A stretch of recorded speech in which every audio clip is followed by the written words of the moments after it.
Welcome back to the Broom Closet. I have Iris Johnson with me here today. How are you, Iris? I'm good. How are you? Pretty good. Okay. Yeah. What'd you do today?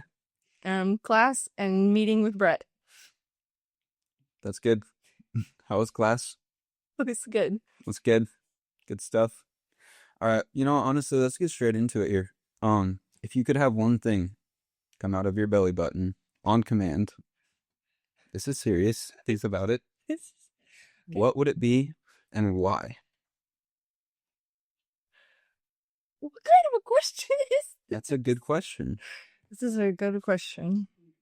Oh, it can't be money or anything like that you would sell for monetary value. Um, You can think convenience, you can think practicality, out of my belly button? Yeah. The first and only thing that actually comes to mind is the Veggie Tales where he shoots acorns out of his belly button. That's very interesting. Why would you have that? Well, I didn't say I would have that. That's the only thing that I can think of. Well, what would you have come out of your belly button on command if you could? And it can't be money. Can't be money or anything that you would just sell. Can be anything else though. Could be humans. I don't know. This question makes me uncomfortable. Well, It could be humans. it could be. I don't know what you want. This made it even more uncomfortable. This is your answering of the question that's making you uncomfortable, not me. I asked the question. Okay. There's good answers There's good answers. out there. Yeah, I've seen them happen. You've seen people shoot. No, I've seen good answers. I've seen good answers happening from this kind of. Where have you been to see people shoot things out of their? Okay. You know what? Sorry. You want me to re-ask the question so it can look like you were more composed, or? Yeah. First, let me think of it. I'm just kidding. We're keeping all of this in. This is not one of the questions you sent me. I did not come prepared for this. I said I was going to ask other questions as well. I said on add or subtract. Well, I added. You're not allowed to see the rest. In 2 to 5 minutes, who are you and how did you get here? Okay. So I'm from Southern Illinois. I didn't ever grow up going to Calvary Chapel. I didn't even know what it was until I watched Jesus Revolution. Then I kind of knew. Not really. But my first real exposure was when I went overseas to Georgia, and we were passing through the city where the Gorleys live, and my friend was like, let's go to the Calvary Chapel here, and then tomorrow we'll head out. So we went to the Calvary Chapel. I was like, this is nothing like anything I've ever experienced. I'd only grown up in churches where they taught topically, loosely based on several scriptures that they put together. Not like we teach from book to book to book, verse to verse to verse. Yeah. It was really shocking at first, and I was like, I want this. And so I was there and living in the mountains, and any chance I got, I would go the 3 hours to TBC to go to the church. Wow. And then I got back to the States and was praying about what God wanted me to do with my life because I had graduated high school. I was back in the States. I didn't want to live in my hometown for the rest of my life. So I was just praying and seeing what the Lord would have for me. And I really felt He put Bible college on my heart. I wanted to go to the Bible college over there, but He closed that door. And so I ended up continually seeking a Calvary Chapel. And so my host family over there recommended this one because they're like, Josh is here, so we know it's legit. You should check it out. So I came last Easter to check it out. And the moment I walked through the doors at North, I was like, this is it. This is where God's calling me. This is where I want to be. I think I just had a sense of peace that this was the next season of my life. And then I've been here now for 2 semesters. So you're in your second semester. Yes. How have you seen growth in yourself or just felt the Lord speaking to you in any certain way? I feel like when I first, so before I came here, I'll start there. Okay. Before I came here, something the Lord was really putting on my heart was the verse from Proverbs that says, guard your heart above all else. Mm. And so when I first got here, like that was something that I was still like praying through and processing. And so I'd say for like the first half of the first semester was really that, like, what does it mean to guard your heart? Mm.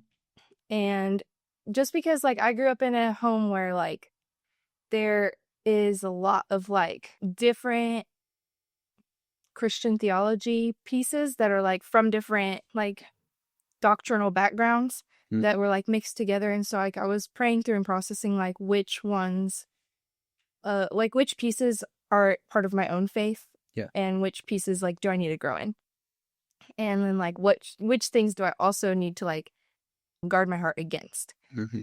And so then coming here, I was like excited at first. I was like, this is where the Lord's calling me. I'm being faithful. And then about halfway through the first semester, I just started slacking, like spiritually, not like in my homework, but like my devos fell to an all-time low. Like I just wasn't spending as much time with the Lord as I would have thought I would, being in Bible college. But since then, it's been something that the Lord's just been bringing to like my mind and teaching me in is faithfulness. What does it mean to be faithful? Why is it important? Why like how does it look to live it out, and where do I see other people living it out? And sometimes like realizing where I need to grow is painful, because it's like, ow, that hurt my pride a lot. But it's like that's definitely something that I've been learning for the past like 6 months now. It's definitely easy to kind of check off your homework as that personal time and just not really, make sure that's a priority. But how have you been implementing to make sure that it stays a priority, like your personal time with the Lord? I've been setting like several alarms on my phone in the morning so that I actually will get up, and like I prioritize it over like other things that I might do in the morning. Like if I don't get up in time to eat breakfast and have my Devo, I'll have my Devo. I realize if I say like, oh, I'll do it after, then I don't ever do it. Like I have to do it the moment I like sit up and open like, start my day. I have to do it. Otherwise I just put it off. It just gets lost. Yeah. All right. Shifting gears a little bit. Okay. You live on campus. Yes. As most of us do. What's it like having one of the most cheerful people as your roommate? It's definitely a blessing. Paige, like, just brings so much life and joy into the room wherever she goes. And that's like, it doesn't matter that like we're roommates. Like it's just literally any room. And she just brings like a brightness, which has been really sweet. One of my favorite parts is just our like yap sessions. I don't know. Seeing as she is so cheerful and so happy, why do you so often choose violence? Okay. This has actually been a question from a few students. Oh. Yes. As in you and Charlie. Okay. I'm not gonna name drop, right? I already know. Don't have to. So I do not choose violence unless violence is chosen first. That does not make sense. Yes, it does. Somebody chooses violence with me first, and then I... Can you please give an example? I just have to exist, and then violence is chosen as the... I didn't choose any act of violence against you. I don't think... What act of... What act... Silence. What act of... Yes, I do. What act of violence have I chosen? Well, you're threatening me right now. I can't think of specific scenarios. What was it like being on the mission field? It was hard. There was so many things that were different. I knew going into it that it was going to be hard, but I was not expecting it to be that hard. it's weird to be in a new place and not be able to understand the language or recognize any of the food, any like here you go places and you're like, there's so many things that are familiar that you don't even realize until you're overseas and you're like, everything is new and everything is different. And so I would say that it was hard because it was different. It was hard because like it was a growing experience, but it was also so good. Like I grew so much in that time. God showed me so many things. I saw people get saved for the first time of my life. It was really sweet, and a family like adopted me in, and it was just like a very sweet time. It was like the perfect mixture of like hard and good. Mm-hmm. So, and you were in Georgia, right? Yeah. All right. What, you kind of answered it a little bit. You said there was like a difference in culture, but like what's something specifically that was like a interesting culture thing that's different to here? There's a lot. Something that's different is just like Georgian people are very passionate. Like here, we might get worked up about something and we like don't let it go, but we also like keep it like under control, and like we might still smile to somebody's face, but like we're angry at them under the surface. In Georgia, you just blow up and then you move on with life as if it never even happened because you got it off your chest and you're friends again. Wow. Another thing is that I really was surprised by, that I really actually like, is that Georgians are very hospitable people. Like you go knock on a neighbor's door and they try to invite you in and feed you snack, give you coffee, and like they actually have like plates already prepared in their fridge, in their cabinets for surprise guests that they just like, that's the guest plate for whenever somebody comes and knocks on the door. That's really cool. Yeah. Yeah. So what's something you took away from your time in Georgia? Trust God. I went there thinking I had an idea of what I was going to be doing, how it was going to be, and it was not like that at all. I ended up staying 2 months longer than I had planned. I ended up not living where I thought I was going to be living for the whole time. There were just like dynamics that I wasn't expecting that came up kind of out of nowhere.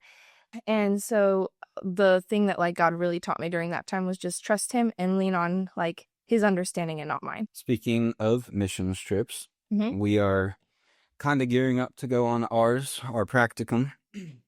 Where are you placed and how do you feel about where you're placed? I just found out today that I'm going to Kyrgyzstan. And I'm really excited. I was not expecting it at all because I was originally on the Ecuador team. Yeah. And I was happy to go to Ecuador. But ever since I found out that there was a possibility of a trip in Asia or Eurasia, I've been praying about it. And when they announced the teams, I was like, okay, like I still get an international trip. Like I'm thankful. But at the same time, I was like, okay, I wonder like why the sense in my heart, the Lord was like still directing me this direction, wasn't going away. Do you feel at all any leading for after Bible college in any way at all? Do you have any like, okay, never mind. That's no, I don't have any idea where God's leading after this. I do know that he's eventually calling me overseas, but I don't know when or where or what I'm going to be doing. Like, I have no idea. Fair enough. Well, is there any other things that you felt like you wanted to say before we end up here? No.